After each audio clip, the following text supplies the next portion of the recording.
Harka fuune akkam jirtan hordoftoota Oromoo Samsung nagaa keessanii nagaan keenya kan kabaja jaalalaa iddoo jirtanitti sinagaa'u egaan hordoftoota keenya viidiyoo warraa kana keessatti akkamitti kijiba social media tokko yookiin oduu sobaa kan miidiyaa hawaasaa irratti maxxanfamee suuraadhaan deeggarame dhugaadhamoo soba akka inni ta'e akkamitti akka adda baasuu dandeessan kan isin argisiisu ta'a. Fakkeenyaaf gocha suukaneessaa biyya biraatti ta'e tokko yeroo biyya keenyatti ta'e jedhanii yeroo garaagaraatti gareen nafxanyaa yookiin habashoonni suuraa biyya birootti ta'e gocha suukaneessaa biyya birootti ta'e haala kanaan uummanni Oromoo saba salmoota isa keessa jiru yookiin saba akkana Oromiyaa keessatti bifa kanaan cunqursaa yookiin bifa kanaan haleellaa yookiin gocha suukaneessaa irratti raawwataa jiru jedhanii yeroo isaan maxxansan ni argina. Oduu haala kanaan social media irratti maxxanfame kana yoo kan shakkitan ta'e akkamitti dhugaa yookiin soba akka inni ta'e addaan baasuu akkamitti akka dandeessan kan isin argisiisnu ta'a. Duraan dursa oduu shakkitan sana suuraa san kan suuraadhaan deeggarame suuraa san save godhachuun bilbila keessanitti yookiin gala garaarii keessanitti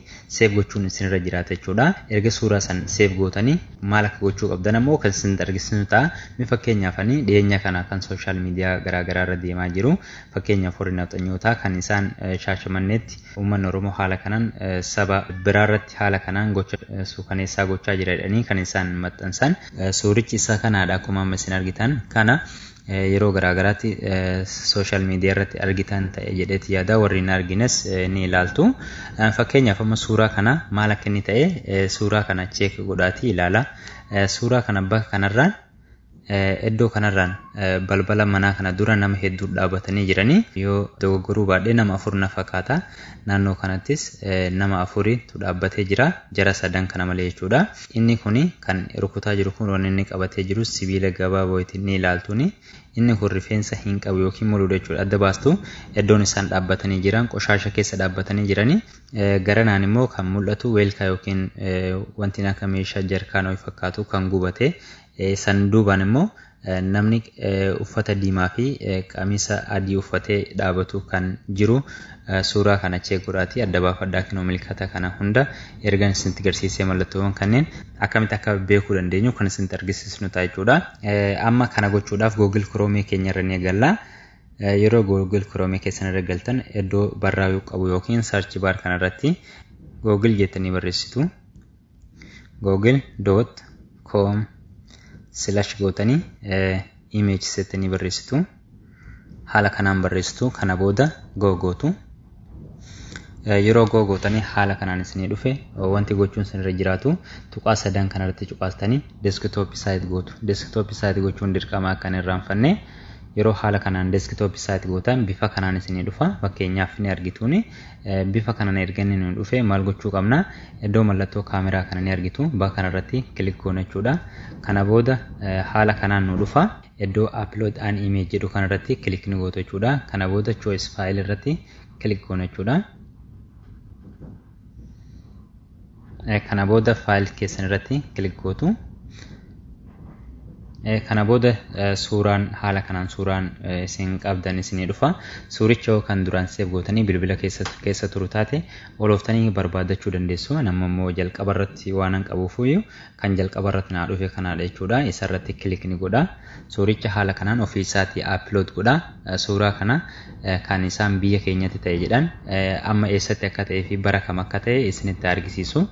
Akkuma isin argitan suuraa kana kanaan dura marsaariitiiwwan inni irratti maxxanfamee jiru bara ta'ee fi guyyaa wajjin kan maxxanfame marsaariitiiwwan baay'ee irratti maxxanfameera jechuudha. Akkuma isin argitan suuraa kana kanaan dura gareen nafxanyaa yookiin habashaan uummata Oromootu haala kanaan Shaashamannee keessatti saba biraa irratti gochaa kana raawwataa jiranidha kan isaan maxxansanidha. Suurichi kinoo ni argituuni.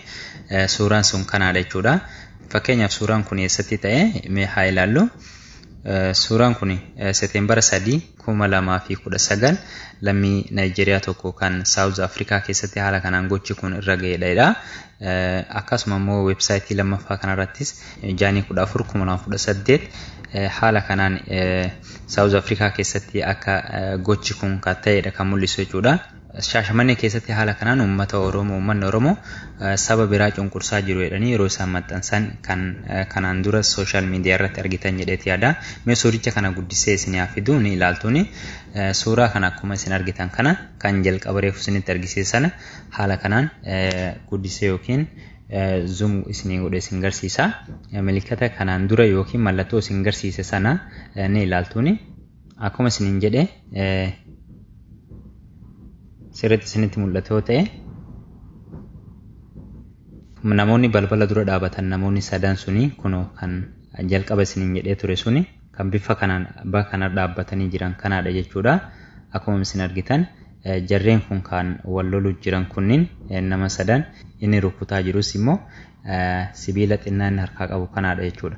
Iddoon isaan dhaabatan kan jalqaba jenne suni bifuun isin amma argitan kanaan iddoo qoshaasha keessa dhaabbatanii jiran jechuudha. Kan jalqaba isiniin jedhee bifa kanaan suuraan kuni South Africa keessa taa'ame garuu diinni Oromoo Shaashamannee keessatti haala kanaan uummanni Oromoo saboota biroo cunqursaa jiru yookiin saba ta'ee haala kanaan cafaqaa jirudhanii kan isaan dhiyeenya kana miidiyaa hawaasaa irratti maxxansaa turan irraa kan fudhannedha jechuudha suuraa. Haala kanaan suuraa oduu sobaa qabatee yookiin oduu sobaa kan deemu yoo argitan suuraa sana see godhatanii karaan isin amma argisiise kanaan suurichi sun eessattii fi yoom guyyaa kam wajjin akka ta'e adda baafachuu dandeessu jechuudha. Isin hundi keessanuu oduu sobaatiin otoo hin burjaajune haala kanaan adda baasuu qabdu. Maaliif akka diinni kenna yeroo garaagaraatti numa walitti nu buusuu danda'a. Fakkeenyaaf gama amantiitiin ta'e kallattii danda'an hundaanuu diinni keenya yeroo kamiyyuu nuuf hin rafu. Isin immoo oduu sobaatiin burjaajaa'uun isinirra hin jiraatu jechuudha. Warroonni afaan kee dhageessaniif akkasuma uummanni Oromoo hundi oduu sobaatiin osoo hin burjaajiine oduun sun eessa akka dhufeef bara kam akka ta'e eessatti akka ta'ee fi yoom akka ta'es akka hubachuu dandeessan isinitti argisiisineera jedhee yaada. Namoota biroo biras akka ga'u laayik sheer gochuun irraanfatinaa isiniin jenna. Viidiyoo birootiin immoo hamma walitti deebinutti har'aaf nagaatti isiniin jenneera.